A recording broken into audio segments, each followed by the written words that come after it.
From দিয়ে যে সকল অ্যাপ্রোপ্রিয়েট প্রিপোজিশনগুলো হয় তা টেকনিক আমরা আজকে দেখব। তো আমাদের টেকনিকটা আপনারা যারা আমাদের প্রথম দ্বিতীয় তৃতীয় ভিডিওগুলো দেখেছেন সেটা জানেন। আমরা একটা সেন্টেন্স মনে রাখবো, সেই সেন্টেন্সের যে কিওয়ার্ডগুলো থাকবে তার সিনোনিমগুলো আমরা জানলে সেই অ্যাপ্রোপ্রিয়েট প্রিপোজিশনগুলো আমরা সহজে পরীক্ষা অ্যান্সার করতে পারবো। যেমন অভিশাপ থেকে মুক্ত থাকতে খারাপ কাজ থেকে বিরত থাকো। এখানে মুক্ত এবং বিরত এই দুইটি শব্দ আমাদের মনে রাখতে হবে, ঠিক আছে? তো বিরত এর যে সিনোনিমগুলো রয়েছে সেগুলো যদি আমরা জানি তাহলে আমরা সেইগুলোর সাথে ফ্রম বসিয়ে দিব, তাহলে আমাদের হয়ে যাবে।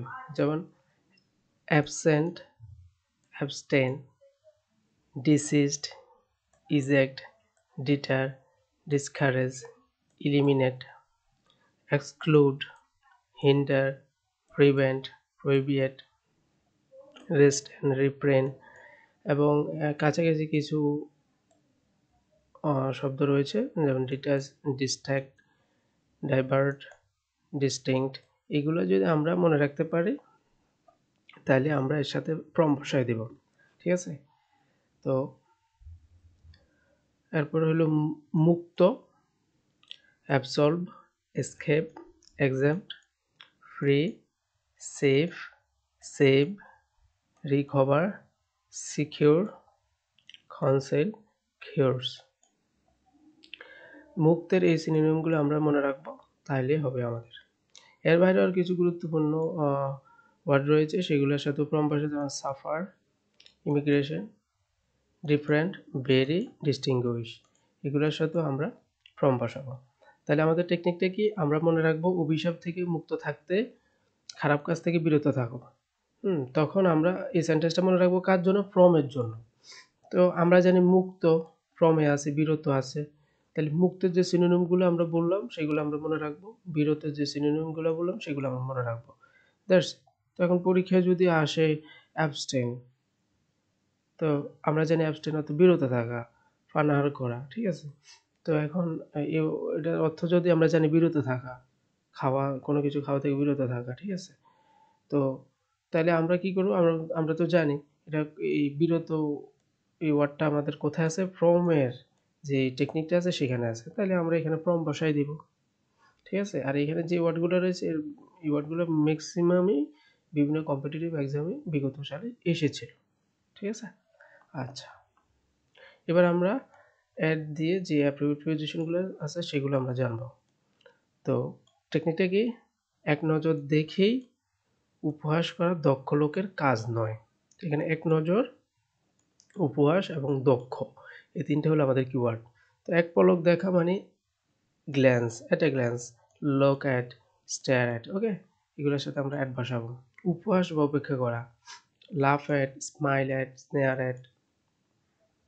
এরপরে দক্ষ, good at, expert at, proficient at, প্রফিসিয়েন্টের সাথে ইনো হয়, clever at, quick at, prompt at. তাছাড়া ব্যাড সাথে অ্যাট হয়, কিন্তু ব্যাড হয়েছে অদক্ষ হিসেবে, ঠিক আছে? তো এর বাইরে আরও দুইটা ওয়ার্ড রয়েছে, সেগুলোর সাথে অ্যাড বসে, যেমন অ্যাফেয়ার অ্যাট, গেজ অ্যাট, ঠিক আছে? অ্যাফেয়ার মানে পরীক্ষা দেওয়া আর কি, গেজ অ্যাট অনুমান করা। তো এগুলোর সাথে আমরা অ্যাড বসাবো। তো আমাদের টেকনিকটা মনে রাখতে হবে, এক নজর দেখেই উপহাস করা দক্ষ লোকের কাজ নয়। এক নজর, এক পলক, উপহাস, দক্ষ, ওই তিনটা ওয়ার্ডের সিনোনিম আমরা মনে রাখবো, ওকে? এরপরে আমরা এখন শিখবো অন দিয়ে যে অ্যাপ্রোপ্রিয়েট প্রিপোজিশনগুলো আছে সেইগুলোর টেকনিক। যেমন জিদ ও সংকল্পের উপর তোমার সফলতা নির্ভর করছে।